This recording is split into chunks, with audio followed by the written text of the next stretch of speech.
Hello, everybody. Ella J here on behalf of Wrestling Gal, and today I am joined by Eve's only Grand Slam winner and an international treasure to the pro wrestling business, Nina Samuels. How are you today?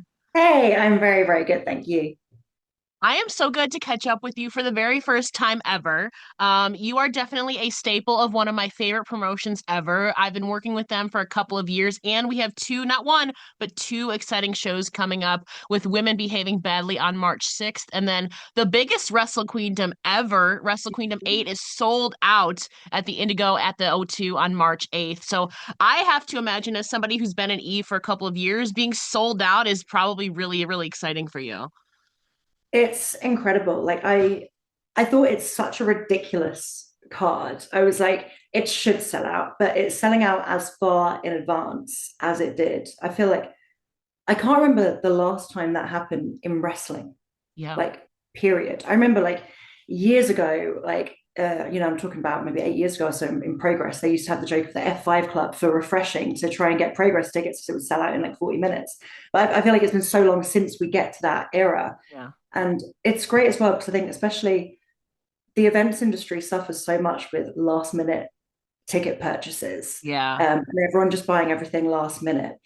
So that just makes it even cooler. And now, like, the amount of times I have people messaging me like, I didn't manage to get tickets. What can I do? Like, it's like, well, too late. Well, not too late. You can go watch it on YouTube. You can watch Women Behaving Yes. Badly 2 days before. But Mhm. yeah, it's just, I feel like that's unheard of nowadays to have a show sell out that far in advance.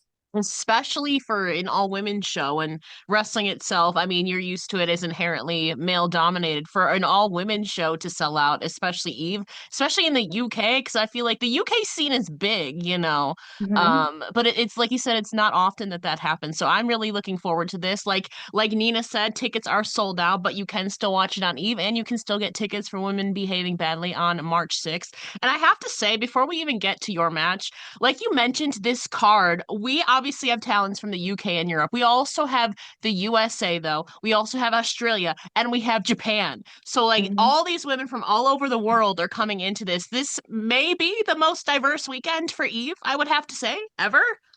Yeah, I'd say it's got to be a record for the, like, most internationally diverse card that we have ever had, which is really exciting because it is International Women's Day. Yes. I'm always going to be pro UK girls first. I'm loyal, but it's great that we've opened that out for so many other women as well. And I think it's great because it brings eyes in from all around the world as well. Like, that's the great thing with Eve being on YouTube. We get people streaming the show live, joining in the live chats, literally from all corners of the globe. And, like, if anyone has not tried watching Eve on YouTube yet, this is literally the best time to do it because it's like $8.99 a month to be able to watch the shows live.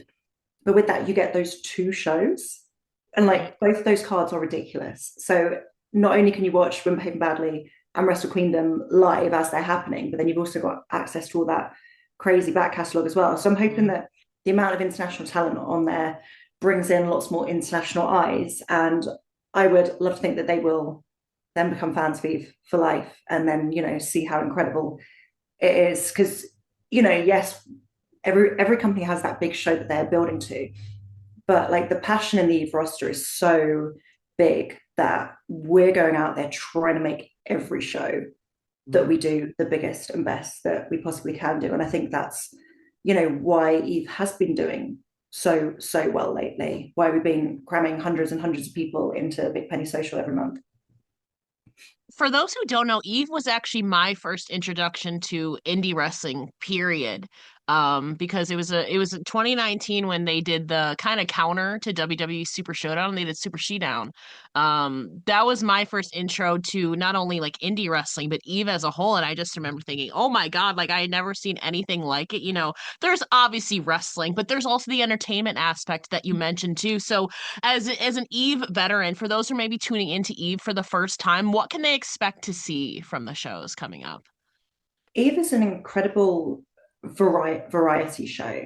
Like, yes, it's all women, but we've also got your amazing cabaret performers. We've got Yeah. some women that are more technically sound. We've got high flyers. We've got, like, tag team wrestling. Like, surely got to be the best tag division Hmm. going, and it's only growing in strength at the minute with those tag teams.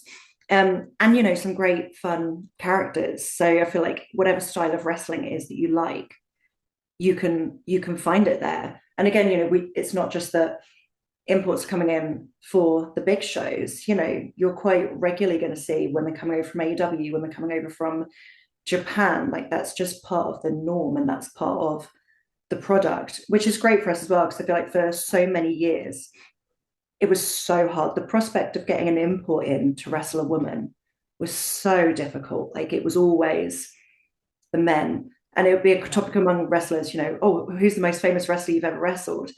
And the guys would always have something more interesting to say than the girls, because we'd never get people flown in for us. So now the fact that, it's a regular occurrence, and like the having the women come over from Sendai has been amazing as well, because obviously I've had the pleasure of going over to Japan Yes. wrestling them, but it's nice them now coming to my world and getting to share that with not just them to wrestle me on my turf, but also share that as well with like women like Sapphire Reed. That's one that recently just went on YouTube as well. Me and Venny versus Sapphire Reed and Dash Chisako. So that's on YouTube that you can go watch now. That's a free match, so free little taste of what you have to come. But yeah, Dash of course coming back for international wrestling, international women's weekend. So she'll be wrestling Anita on the Friday, and then she's Yeah. part of that Sudden Death 16 on the Sunday, Crazy. which That is going to be that wild. match, the 16 one, is gonna be crazy, but I'm here for it. And you mentioned the imports. You're gonna be wrestling one of the imports. It's not her first time there, but it's one of her first times there. That being AEW, TBS, and Women's Tag Team Champion Willow Nightingale. Now, I just want to point out that I did not write this. Eve is promoting this as maybe the nicest woman versus the meanest woman. But I feel like it's going to be a really fun clash. And correct me if I'm wrong, it might be the first time that you two are sharing the ring together. Yeah, it is. Yeah, so I've met Willow a few times. Like, we've Yeah. interacted, and she's come over. Saw her when I went to America, when I've done the backstage stuff at AEW. So we've met a few times, but yeah, never inside the ring. And yeah, I think it's going to be a really interesting dynamic, because she is just such a beacon of joy Yeah. in the wrestling world. So that feels like a great challenge to, try and beat that out of her. I'm super excited about it. And, she's had such an incredible few. And now, she gets to reach that pinnacle by appearing on the Nina Samuels show. Can things get any better for her? That is so nice of you, Nina, for It letting her do is. that. Thank you. I do have to say, if and when you do beat Willow, I think that would warrant a shot at the TBS championship as well, would you think? Oh, for sure. I mean, I've recently, semi-recently wrestled her pal Chris Statlander. Now Chris Statlander's without the gold. Who else? Lots of AEW women are losing their gold at the minute. Mercedes is losing all her gold at the minute. That's I think it's time we continue that. Too many of the AEW women have taken our British Wrestling Championships. So now it's time that we start taking theirs and start getting payback on all those titles that have been held hostage from us. So I would love that. I think the TBS Championship would look very, very good on me. Well, like you said, Chris Statlander is the Eve International Champion. She beat Anita Vaughn last year. Dare I say that this was probably out of left field, but I am very excited for this. The Eve International Championship, Chris Statlander is defending against Charlie, formerly known as Dakota Kai, in what I think is her first post WWE appearance. Yeah, I'm pretty sure. Now, like when I saw that match was announced, because I've wrestled Charlie once before at NXT Yes. UK, a very, very brief affair when I was still very young in the business. And I think she's absolutely incredible. And as soon as I saw that match announced, I sent Will a message straight away, and I was like, if she's there on the Friday, can I work her? Alas, she's not there on the Friday, so that's not what we're getting. But yeah, I think so highly of her, and I already thought amazingly of Chris Statlander, and then I worked her, and you just get a whole different level of respect for someone when you actually share the ring with them, and I think that's going to be an incredible match, and I think it's going to be very interesting as well, because apart from Charlie, pretty much everyone on the Queendom card is actively wrestling everywhere Yeah. right now.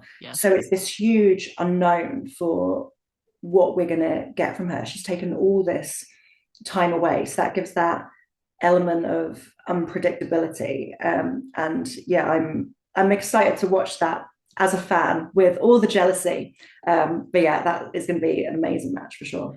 Hopefully it's the first of many so you can get that proper rematch against I her. hope so. I hope so. Let us cook. Let us cook. I agree. And, obviously elsewhere, we've got the Eve Tag Team Champions, Lolly defending against Charlie Evans and a mystery partner. We know, unfortunately, it won't be Millie McKenzie as she's Yeah. been dealing with some stuff. So Charlie's made a phone call. She's bringing somebody in. We don't know who it is. We obviously got Azumi versus Sapphire Reed. We have Amira Blair versus Harley Cameron. Dare I say, that one's going to pop off. And we also have the Just Eve you wait. Championship. I've been I go chatting with ahead. Amira about some of the things that she has planned. I am going to Yeah. give no spoilers at all, but yeah, you need to tune in. I feel like we're about to get some viral moments with that match for sure. Well, I did just chat with her a few days ago. I have another interview coming out with her this week. Now, I don't know if this is actually going to happen, but she promised like 7 tiger drivers, 4 moonsaults, all this stuff. But I just think this one is going to be an underrated but highly entertaining bout on the card for sure. Two of the most, obviously besides yourself, two of the most entertaining women in wrestling, I have to say. Mm-hmm. And then we also have the Eve Championship, Rio defending against Session Moth Martina. Such a big difference in characters. So I'm interested to see how that one, two very different people. Yeah, two very different characters. And for two women that have been on the scene for so long, like to Yeah. my knowledge, they haven't actually Hmm. interacted a massive Interesting. amount, like the odd bit here and there, but not in, a proper Yeah. meaty story. And I mean, this is of all the incredible spectacles of matches going on, like Session Moth versus Rio, it's the biggest story on the show. And it's for the youth championship, so as it should be. And it's been very well documented, everything that's been going on for Session Moth Martina. She's a really close friend of mine. So seeing everything that she's gone through firsthand, like, and how much she doubts herself is wild. So I think that's almost going to be her biggest kryptonite, like her inner saboteur. Like, and it's a case of, and Rio can get in her head quite easily because Martina's in her own head. So Yeah. it's going to be interesting, as I say.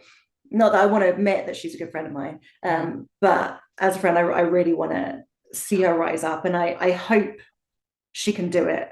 I'm not going to say she can do it for sure because it's Rio, and Rio is someone I've shared the ring Mhm. many times with.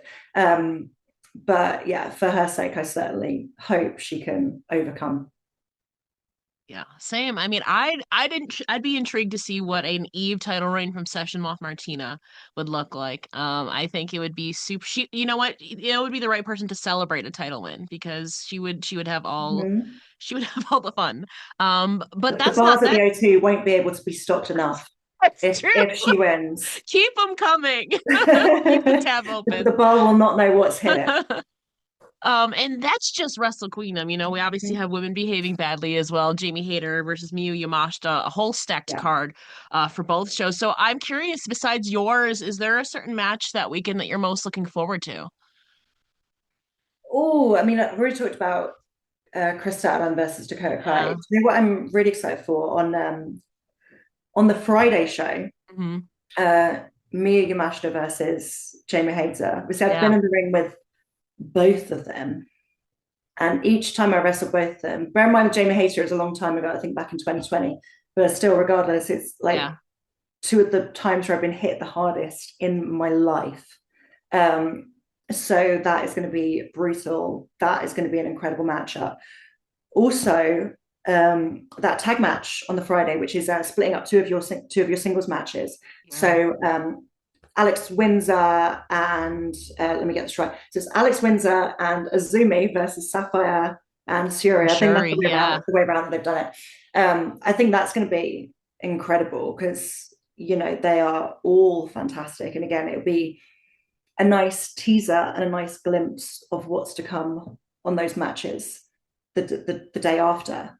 So yeah, it's, I mean, you're spoiled for choice, really. Like really, really spoiled for choice. Um, but yeah, my sleeper, I feel like it's a mirror versus Harley Cameron. Like I said before, like Eva's all about the variety. Yeah. So that match is going to be totally different to anything else in the card. Like, because yes, there are six women's singles matches, but all of them offer something so different. Absolutely. Like all such different character dynamics, such different stories. Um, so yeah, I'm hoping that I'm on fairly early in the card for Wrestle Queendom, so I can just And you can just sit back sit and back, enjoy it all. Yeah. watch, and enjoy. Yeah, I have a feeling I'm somewhere in the middle, but yeah, I'm hoping I'll be able to watch as much of it as I can. But if not, I'll go and watch it all after. And that's what's great as well. Like we all love watching each other's matches and supporting each other and watching like fangirls in the back as well. So yeah, I'm looking forward to even just the camaraderie aspect of the day. You know, I was there right from the very first Wrestle Queendom. And I remember that buzz and those goosebumps that we all felt like we were a part of something really important. And now that we've smashed that record, that attendance record, so I believe it's 1,200 people Wow.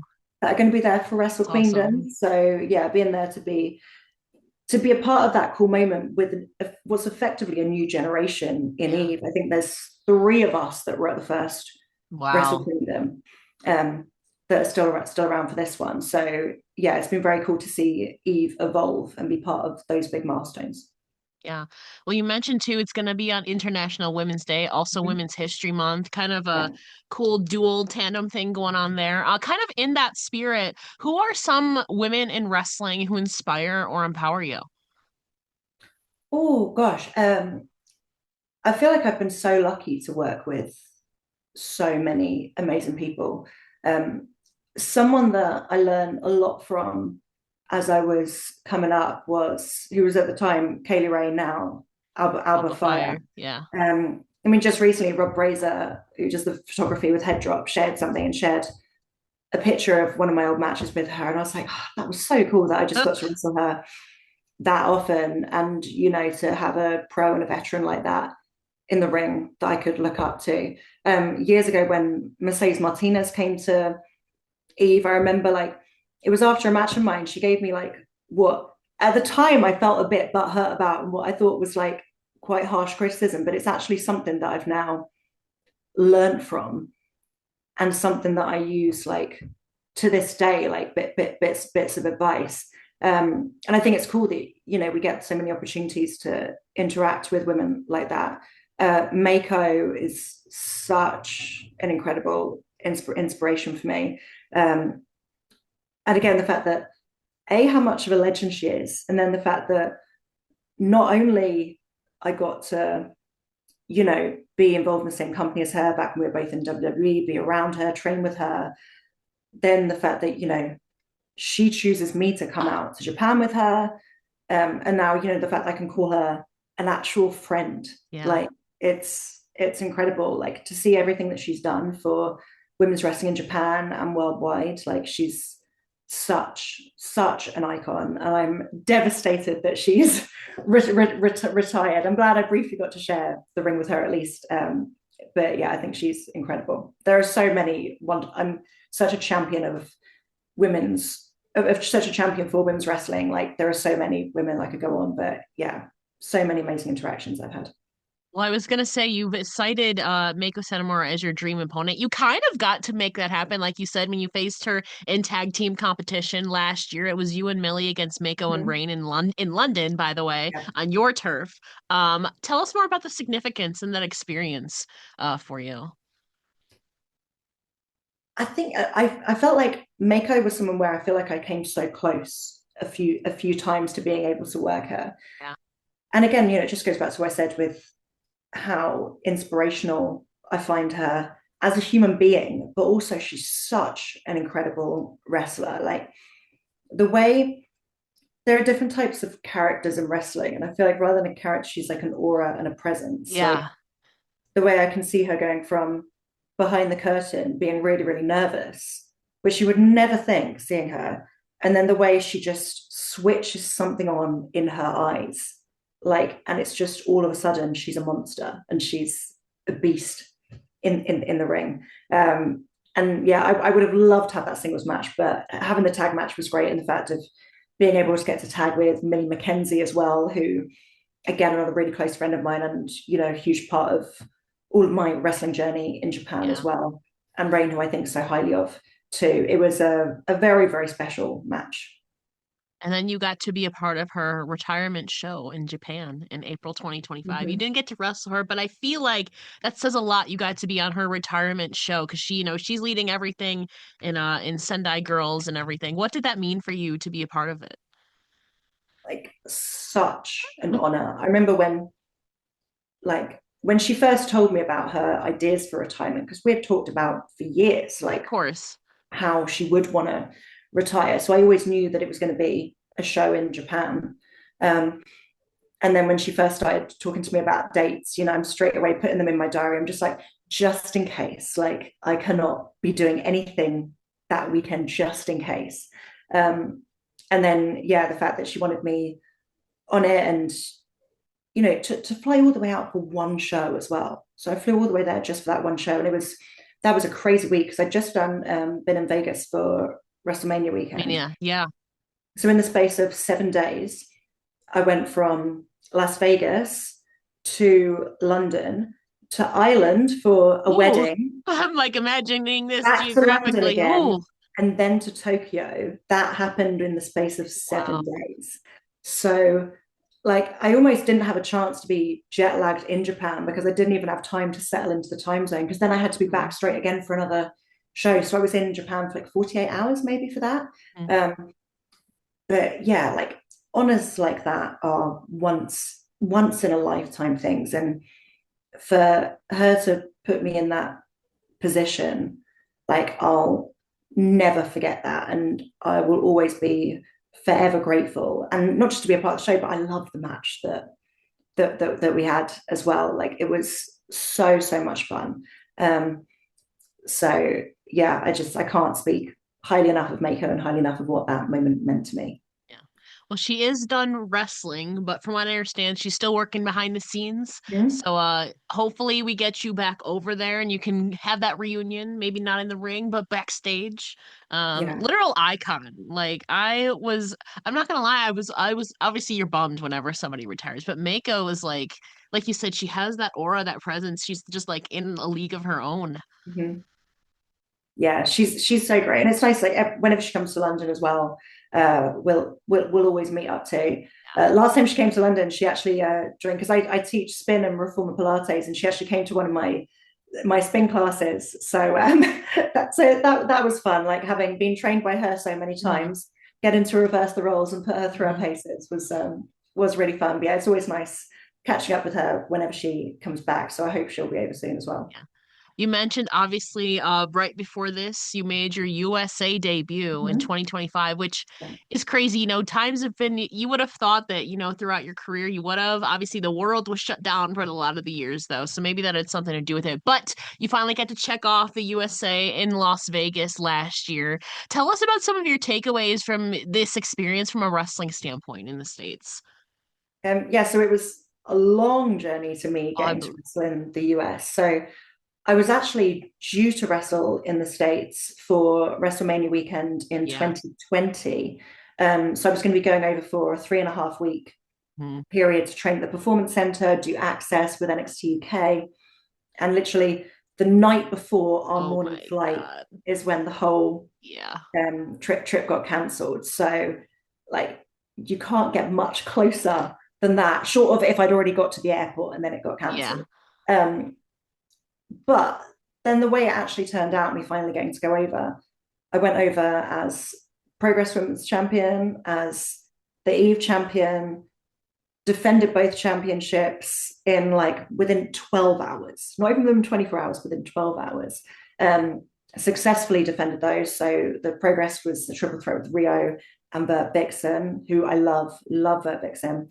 And then Izzy the next day as well, who also, I think, the world of Izzy, like her, she's such a prodigy. She's so talented at such a young age. Obviously, that passion is there, but just seeing like what an incredible attitude she has as well. Like I would love if Izzy could come over and do Eve sometime. That would be incredible. So hopefully that can happen at some point. But yeah, it actually felt kind of cool and like, okay, well maybe it was worth that wait, like worth all that time of not making it, because by the time I finally did, 11 years into my career, it was in a very, very cool way.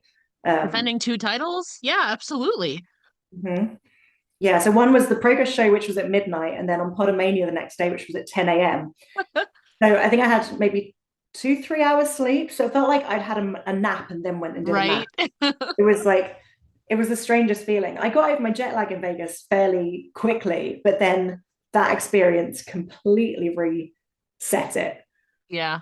And I was like, no, I'm back to having no idea what time of day it is or Yeah, anything. because you're going back like 8 hours, then you're going Mhm. forward like 12 to 15, like five. It's a whole thing. Oh my goodness. Yeah, it's a lot. So I've been just on UK soil for a while now. So my body Great. clock is feeling good. Yeah. I feel like I'm kind of reset. hmm Obviously you were wrestling, but I hope you had, well, you did mention actually that it was a quick trip. Did you have any time to do any like sightseeing or visit some non-wrestling sites during your trip in the States? Yeah, so that was actually really important for me to do because Yeah. I'd been over for Mania the year before. I didn't wrestle, but did signings, Yeah. etc. And I was just like, oh my gosh, I had no spare time. It was all about wrestling. So this time I made sure I flew in a day early and I did a day trip to the Grand Canyon, Nice. which is great. I thought the first day would be a good day to do it because I was like, I'll be jet lagged anyway. So getting up at 4 a.m. to do it might not You're seem like, so that's bad. nothing. And then I'm forced to be awake for the whole day in hmm fresh air, hmm so I can't nap. So I think that's why I got over it so quickly. But that was very, very cool. I did like the zip line on the Grand Canyon as well. So yeah, I did manage to do some sightseeing. I'm not a gambler, so I didn't do any gambling, but just having to wander around the casinos. I went to see Drag Race live as well. Went with SoCal Val, so that was very, very cool. I'm a huge Drag Race fan, so that was great to be able to see that. So That's her yeah, the other wheelhouse little too. bits here Yeah. and there. Yeah, obviously we hope to get you back in the States. And maybe it was wise for you not to spend your money because you can win a lot, but then lose a lot in the casinos. So I Yeah, think that was a wise decision, Nina. yeah. That's the I saw like so many pictures of all these group nights out and like all a group things people together. I'm like, Yeah. oh, why wasn't I invited? And then I realized it happened after 11 p.m. So I was like, oh, that's why I was not conscious at that time. Yeah. I was like, I need my sleep. I got work to do. Exactly. Especially the next day when you have a double duty. Yeah, absolutely. Yeah, Um, yeah. I'm I, I'm not one of those people that can like go out drinking all night and then just wrestle and have a banger the next day. nope. Full respect to people that can, but I'm like, Yeah. no, I need my nice sleep. Yeah. I understand that. It's one of my favorite things. But obviously we hope to get you back here in the States. You've gotten a little taste, like you mentioned. Some of the Mhm. US girls have come over to the UK. You got to wrestle Vert, Yeah. Vixen, and Izzy. But who are some competitors from the States that you're eyeing for potential matches in a return, maybe? I think probably the American at the top of my list, which may not come as a surprise, is Mercedes Mone. Somehow this match has still not been booked. Somehow. Um, but I think in if anything, like I think now would be a more interesting time to do it Yes. because before, at the time when she had collected all of the belts, You had already done my it, my my friend, collection had twice. gone down. Yeah, so I'd done the 10 belts twice. But now she's kind of on that trajectory of steadily losing them all. And Yeah. I know what that feels like. I won 10, then went to 9, then back to 10 again, and then one by one hmm trickled down to the one that I have now. So I actually think, if anything, like now could be a more interesting time to do it because we weren't both at our peak of belt collecting at the same time. Yeah. Um, but yeah, that's one like that would be an absolute dream for me. Like I think she's such an incredible wrestler, and like the match that I feel like people talk about the most, her and Bailey at Brooklyn Takeover, was actually a really pivotal match for me early in my career. I'd hit a bit of a wall and was sort of wondering like, is this what I still should be doing? And I Yeah. remember watching that match and like the way that match made me feel, I was like, no, I need to, that's something I want to chase. That's something that, you know, I want to chase that feeling that that match gave me and try and make that for myself and for other people watching. So, I've been such a fan of her for so long. But now there's that, the added caveat to me, like it's such a, the story's like, the story's there on the table. So, yeah, that is a match I would absolutely love. I think Athena is incredible. Like, love, love, love, love Athena. Um, then on the flip side, she's not American, but she lives over there. Lyra Valkyria, if I ever got a chance to wrestle her again, because we trained together so much, and like we always had such great chemistry. Mm. And again, there were so many times where we were nearly about to have like a big match somewhere, like right before COVID, we were about to go into Eve were That going to do damn COVID. Eve were going to Oh, do a storyline with us, because I said yeah. to Dan, I was like, look, we train all the time at the PC, but we don't seem to be getting put in matches together. We've got great chemistry. Can we do something? Um, so yeah, I've only wrestled her the one time in one match, and it was about 4 minutes because it was like really really early on in her NXT UK career when she was being built to the superstar that she is now.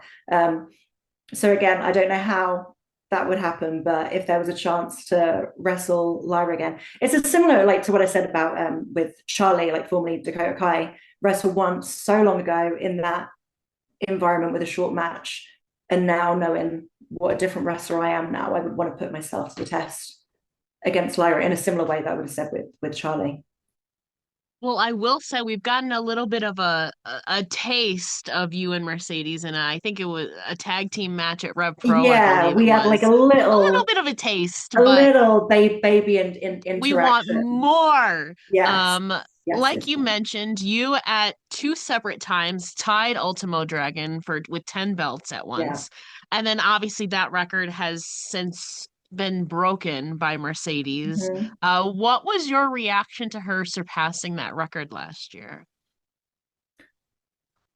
I'm not going to lie and say like I was purely thrilled and happy for her. Like, it's a great feeling being the record holder and having that Yeah. record. So my heart kind of broke a bit when she broke it. But I think like one thing that people don't think about with those belt collections is it's the work building it up, but then Yeah. it's also the work chipping it down as well. Because if I lift the curtain for a minute, like it was important for me to have each one of those passing of the torches be something that was going to make it, for someone else.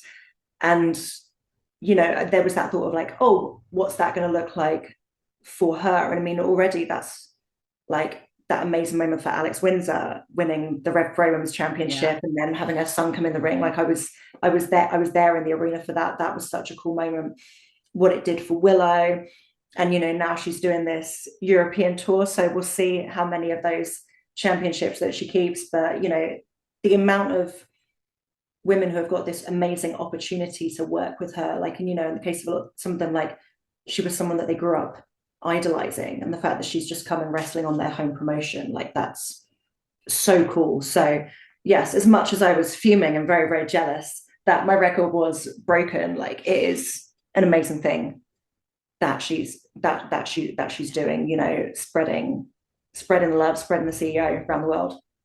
Well, even more reason why we need belt collector versus belt collector to prove Yes, who is the yes. real CEO of belt collecting. Mm-hmm. Um, Yeah, I need but it. I need it. But regardless of that, you still had a fantastic, especially last 2 years when Mm-hmm. you skyrocketed on the PWI Women's 250 at 52 in 2024 and then 25 in Yeah. 2025. Do you recall your initial reactions to those honors and what did they mean to you? I feel like they're a real, what's the word? Proof validation of your hard work, I have to imagine. Yeah, it's a very cool thing. Like it's one of those where in your early stages, like if you feel like, oh, you've only just scraped it in, you're like, oh, whatever, it doesn't matter anyway. Yeah. And then to actually get them acknowledged, like, okay, no, it's quite cool. So yeah, that was huge, huge for me. And I think I was the top European independent wrestler for the women, I Yeah. believe, which is a very cool honor, and it was a lot of work to get there, a lot of work, like putting in the miles, doing the rounds. it's not easy keeping up with that many championships. Like it's a lot of commitment, making sure that you can, Sacrifices too, I have to yeah, imagine. making sure that you can give that dedication to each company, Mhm. try and find a way to make each reign a bit different so it's not just Yeah. too samey. So it was very gratifying feeling like, okay, the acknowledgement is there. So yeah, that was very, very cool. Naturally, I have to imagine that top 10 is probably your next goal. Top 10 would be very, very cool. Oh my gosh, the women that they have in the top 10. It's, as an independent wrestler, I think it's very, very difficult because the amount of things that they take into account. It leans itself to signed wrestlers, like getting up higher, which is understandable. But yeah, I'm not going to say that that wouldn't be super, super cool, but I was delighted with 25. I think off the top of my head, Giselle Shaw, when she was indie, she was top 20. She might have been like Okay. 18 or 19. Off the top of my Yeah. head, I feel like, at least in recent years, she might be the highest like Yeah, indie yeah. woman. Somebody's got to break that. Could Someone be you. has. I do love to break a record. That's true. A couple more questions for you. You know, we were talking about Eve earlier. Your own success wouldn't have come without growth and evolution, whether Mhm. it be on the Indies and NXT UK and Eve. You've cited Eve as a place where you all can flourish and grow as performers. So I'm curious, how has Eve personally helped you grow? I think the initial way that I would say Eve helped me grow most was with like promos and character work. Like there was a period where I was too scared to cut promo. And I was backstage and I was asked, oh, can you film something? And I tried and I was like, no, I'm sorry, I can't do it. That's Like crazy to think about I now freaked because how out. you are now. Yeah. And Yeah. like I used to do acting as well, but like when I was doing acting Yeah. stuff, I would be given a script Script. Yeah. and or I'm just playing a character, which yes, Nina Sanders is a character, but in my early stages, I didn't really have much of one. So it was kind of just me. And I think talking organically as yourself is so hard. Um, but I steadily started finding my confidence with it at Eve. And Eve was the first place where I started regularly working heel as well, because one time when I worked, so Eve's like sort of partner company at the time was XWA, which was a mixed gender promotion. And I rested on there and I had to work as a heel because I was working Rio, who was a babyface. And he said he liked it. So that's how he wanted me to work Eve going forward. So I was like, okay. And then I can't remember where my first promo will have come, but then it just became a thing where it was just assumed that I would do a promo before every match that I had. And even sometimes where I go to the ring and I'd, do my pose, then turn my back to the audience and go to Emily, am I doing a promo? She could say, I assume so. So I just go and just figure out something to say. So, promo wise, especially, it's where I really learn my craft. Um, but again, I got to work with so many amazing women. So, working with Kaylee, working with Viper, who's now Piper Niven, working with Emmy Sakura, um, like so many amazing women that taught me so much.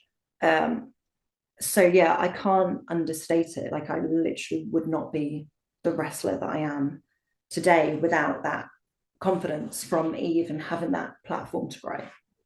You mentioned Emily Reed. Obviously, Dan Reed has been the kind of spearhead, the mastermind Mm-hmm. behind this. But Yeah, in the last maybe year and a half, you mentioned Alex Windsor. We've also had Will Ospreay backstage as a producer and yeah. creative team member. How has that experience been working with Will through obviously you're no stranger to him, but this is kind of a new dynamic working with him. How has that been in that dynamic backstage at Eve?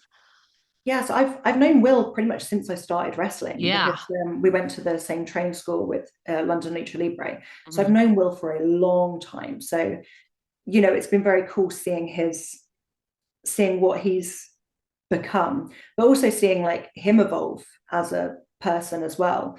Um, and now like he cares so much. Like his passion is infectious. Sometimes like he likes to try and test on nerves sometimes, say, oh, you could do this, and I'm quite like aware of my own limits. I'm like, Yeah. yeah, maybe not. But no, it's been great working with him, and I feel like now, we're so much older in our careers compared to where we were when we first knew each other, and just Yeah. that like to have earned his respect as someone who is so incredible, one of the best wrestlers in the world, and where he is, um, feels very validating. And Will isn't someone to mince his words. Like if he doesn't think something is good, he will straight up tell you that it's not good. And I'm at a point of security now where I appreciate that level of Yeah. that level of Shows honesty. that he I cares too. that yeah, that level of honesty that I might have found a bit more difficult earlier on in my career. I really appreciate that now. But that means that, when he gives me praise, which, he's said some amazing words in interviews like about me, which is so nice to hear, but that he really means it, because like I say, he's not one to blow smoke up anyone's ass unnecessarily. Like if he says that he thinks something is good or that you're good, he really, really means it. So it's been great, getting inside his mind and having those collaborative chats with him, because I love being collaborative. Same way with why Eve has always helped me a lot, being creative with stories, because I'm not a yes person when it comes to wrestling. Not in the case of being difficult, but I like to, if I don't agree with something or if I've got a different opinion, I'll put that forward. And then if we come Yeah. to a happy medium, great. But I think it's important to be collaborative, because I want something to be authentic Yeah. to me as well. So if someone's advised me to say something promo, I'm like, oh, that doesn't feel like something I would say. How about this? Similar like in a match, like, oh, that doesn't feel like something I do. How about this? Um, so having that amazing like collaborative atmosphere has been great. But yeah, it's such a great opportunity for all of us, feeding off his passion and having that combination of him and Dan putting all of this work into us definitely isn't lost on me, and I don't think it's lost on many of the girls at all. Two more questions for you. You mentioned that you're obviously familiar with Will coming up as peers, and you still are peers, but now it's also like a collaborative kind of not executive environment, but he's kind of in this different role now. Mm-hmm. What is one thing that has really stuck out with you that you've learned from Will, whether as working together and the indies or now in this backstage role in Eve? Oh, that's a really tough one. I know I would say something. This goes back to actually RevPro, when we were in the early stages of creating the Cutthroat Collective. Um, he was very giving with his time, being involved with that, Right. and he was just impressing to us like the importance of branding. Because I feel like I very much know my own branding. He was like, this has to be a group and you have to create your own branding. And Yeah. that was initially difficult because we were all such different wrestlers. But then we're like, well, that's actually like, I think some referred to us as like the Spice Girls of wrestling. And I was like, that is kind of cool because, we unite, Yeah. but we all have our different flair. But he was helping us find what united us. Um, so, just helping us out with getting the matching gear made, getting the merch ready, getting that entrance music. So we had something. Um, and I think that was a huge factor in, our presentation and in the success of the group in those early stages. So yeah, that was great to learn from him on that. Absolutely. As we're looking ahead now, we got Eve coming up, 2026. We still got many months left. What are some of your personal and professional goals for the rest of the year? Oh, that's a tough one. So I'll be honest, like for the last year or so, I've very much been taking everything as it comes, like Mhm. focusing on what's right in front of me Yeah. and not worrying about what it will lead to. And mentally, that's been a very healthy thing for me. I love life as an independent wrestler.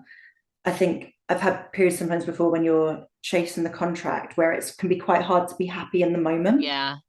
So for right now, it's very much I'm focused on what matches ahead of me. So my goals right now is to just have the absolute best queendom that I possibly can. And that's like the goal right in front of me. And that's like mentally what I find is the best way for me to be in wrestling and be happiest and content.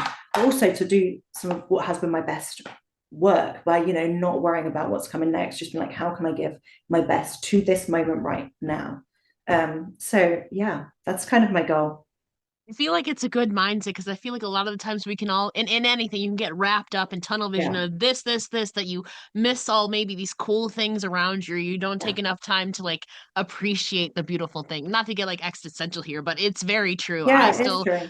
I still myself struggle with that, getting caught up in the noise, around you and, but I feel like that's awesome that you've been getting to live life a little bit beyond wrestling. I feel like that's important for all of us, Yeah. too, especially. But like I said, we are really excited for Eve, Women Behaving Badly coming up and Wrestle Queendom 8. Before we let you go, Nina, please let the listeners know where they can find you online and support you. So on Instagram and on X, I am at Nina Samuels 123. I've got a link tree on both of those that links to merchandise, to my Patreon. So anyone that's signing up for Patreon now, you'll be part of it for Wrestle Queendom. So I'll be vlogging backstage behind the scenes for Wrestle Queendom and Women Behaving Badly. So, and you'll get access to the whole back catalogue of all the vlogs that I've been doing. So yeah, that's on a link tree on my Instagram and on my X. And of And like course, they can find us on YouTube for exactly, I Women was Behaving going to Badly and for say, Wrestle Queendom. Yeah. yeah, you can check out Women Behaving Badly on March 6th and Wrestle Queendom 8 on March 8th, International Women's Day, both on YouTube to subscribe. Obviously, Wrestle Queendom 8 is sold out, but there are still some tickets available for Women Behaving Badly. Nina, thank you so much for joining me here today. It's been an absolute pleasure. Absolute pleasure for me as well. Looking forward to Queendom.